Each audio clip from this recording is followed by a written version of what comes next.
قرآن مجید کی جو آیہ کریمہ میں نے تلاوت کی ہے نا، سورہ آل عمران کی آیت نمبر 181 کا ابتدائی حصہ ہے۔ فرمایا لقد سمع اللہ قول الذین قالوا ان اللہ فقیر ونحن اغنیاء۔ فرمایا بے شک اللہ نے سن لیا ہے جن لوگوں نے یہ کہا ہے کہ اللہ فقیر ہے اور ہم غنی ہیں، معاذ اللہ۔ اللہ نے سن لیا ہے۔ یہ سورہ آل عمران ہے۔ ذرا اس کی جو شان نزول ہے اس کی طرف آئیے گا۔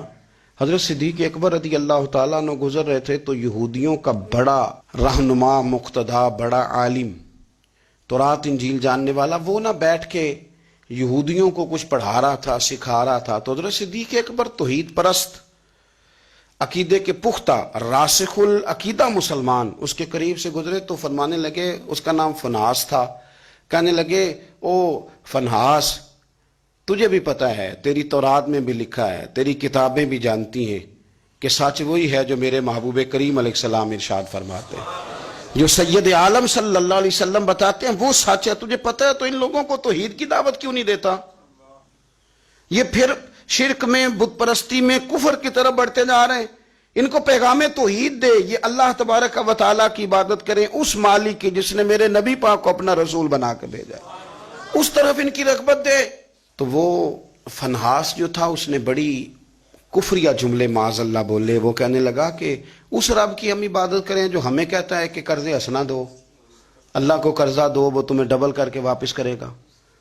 صدقات اور زکوٰۃ کا معاذ اللہ اس نے مذاق اڑایا، کہنے لگا اللہ ہم سے کہتا ہے میری راہ میں خرچ کرو، معاذ اللہ استغفر اللہ۔ کہنے لگا اس کا معنی تو یہ ہوا نا کہ ہم غنی ہیں اور اللہ فقیر ہے۔ ہر سوال کے جواب میں دلیل نہیں ہوتی، کچھ لوگ جو ہوتے ہیں ان کا علاج کچھ اور بھی ہوتا ہے۔ جب اس نے رب کی شان کے بارے میں یہ بات کی نا تو حضرت صدیق اکبر نے پھر ایک زور کا تماچا اس کے منہ پہ مارا، ایک تھپڑ مارا، اٹ سٹ تے پکھڑا کوار گندہ لذی اور بھی بوٹیاں جاننے، ایک لگائی زور سے اس کے منہ پہ۔ اور جب وہ دھڑام سے گرا نا، یہ دیکھیں نا تھوڑے دن پہلے یہ ہمارے جنوبی پنجاب میں کیا تماشا لگا ہے، قبر کے گرد لوگ گھوم رہے اور کہہ رہے ہیں لبیک اللہم لبیک۔ کیا ہمیں غصہ نہیں آتا ان چیزوں پہ؟ ہمیں جلال نہیں آتا؟ اس طرح اسلامی شاعر کا مذاق اڑایا جائے گا؟ شرم نہیں آتی ان لوگوں کو؟ عقیدہ توحید کے معاملے میں ہمیں غیرت مند ہونا چاہیے۔ میرے رسول کریم صلی اللہ تعالی علیہ وسلم نے ہر گلی ہر چوک میں یہ نعرہ لگایا کہ لا الہ الا اللہ۔ حضور نے پیغام توحید دیا ہے، ہمیں شکن تک نہیں آتی، جو مرضی قوال بک جائے، جو مرضی وہ کفر کہہ جائے، کوئی پوچھنے والا نہیں، جو جس طرح کا مرضی کو شعر پڑھ کے گزر جائے، کوئی طبیعت نہیں، کوئی نہیں پوچھنے والا کہ آپ کہاں کھڑے ہیں، آپ نے کیا کہہ دیا ہے۔ حضرت صدیق اکبر نے تھپڑ مارا۔ اب وہ چونکہ ان کا بڑا مقتدا تھا، پیشوا تھا، وہ حضور سید عالم صلی اللہ علیہ وسلم کی بارگاہ میں آیا اور وہ سارے لوگ آئے، نے آ کے کہا جی ابو بکر نے تھپڑ مارا ہے۔ تو نبی کریم صلی اللہ علیہ وسلم نے فرمایا بلائیے ابو بکر صدیق کو۔ حاضر بارگاہ ہوئے، آپ نے تھپڑ مارا ہے؟ کہا حضور مارا ہے۔ بالکل مارا ہے۔ کیوں مارا ہے؟ یا رسول اللہ صلی اللہ علیہ وسلم اس نے یہ کہا تھا معاذ اللہ کہ اللہ فقیر ہے ہم غنی ہیں، میرے رب کریم کی شان کے بارے میں یہ اس نے جملے بولے تو میں نے مارا ہے تھپڑ۔ حضور نے فرمایا تو نے کہا ہے؟ کہنے لگا جی نہیں میں نے تو کہا ہی نہیں، میں نے تو نہیں کہا۔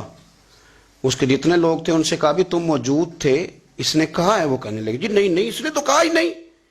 عوام مسلمان تھا ہی کوئی نہیں جو جناب صدیق اکبر کی گواہی دے، جو صدیق کی صداقت کے لیے کھڑا ہو، تھا ہی کوئی نہیں۔ جب وہ سارے کہنے لگے جی نہیں کہا ہی نہیں، یہ معاذ اللہ غلط کہہ رہے ہیں، کہا ہی نہیں، جب وہ سارے مکر گئے تو رب کریم کے قرآن نے بولنا شروع کر دیا۔ یہودی مکر گئے اور جناب صدیق اکبر کی گواہی جب بندوں میں سے کوئی دینے والا نہ رہا تو مالک نے فرمایا میں جو گواہ ہوں ابو بکر صدیق، میں جو گواہ ہوں لقد سمع اللہ قول الذین قالوا ان اللہ فقیر ونحن اغنیاء۔ فرمایا کسی مسلمان نے سنا یا نہیں سنا، اللہ نے سن لیا ہے، اللہ نے سنا ہے اس کے قول کو جس نے کہا کہ اللہ فقیر ہے اور ہم غنی ہیں، قربان جائیں اس شخص کی عظمت کا کیا کہنا جس کی گواہیاں میرا رب کریم عطا فرمائے۔ وہ اتنے بڑے آدمی بیاں ہو کس زبان سے مرتبہ صدیق اکبر کا کہ محبوب خدا محبوب ہے صدیق اکبر کا، اتنی بڑی شخصیت۔